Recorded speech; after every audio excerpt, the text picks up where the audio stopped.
আমার যুবক ভাইরা,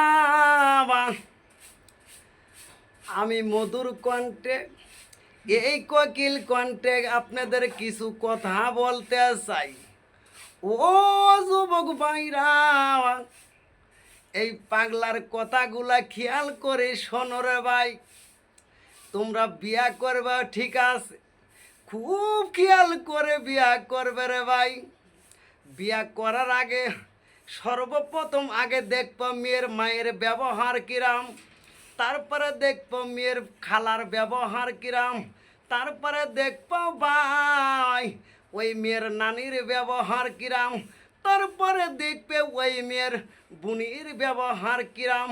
ও বাংলার যুবকেরা, মেয়েরা কিন্তু কখনো কিন্তু গোষ্ঠীর মতন হয় না, বাপের কুলো পায় না বাইরে।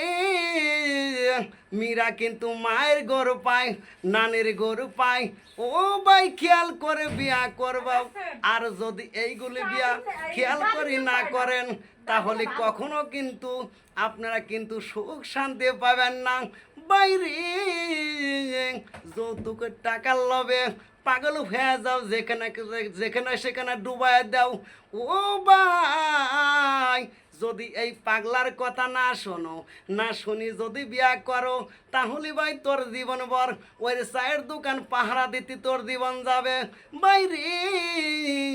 ঘরের বিদন যখন ঢুকে যাবে, ওই ঘরটা পুরা অন্ধকার, এই পৃথিবী অন্ধকার থাকবে।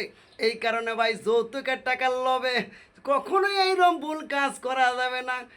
খুব খেয়াল করি আমার কথাগুলি শোনো। ও বাংলার যুবকেরা, খুব খেয়াল করি কথা শুনবাও, টাকার লোভে বিয়া করবা না। তোর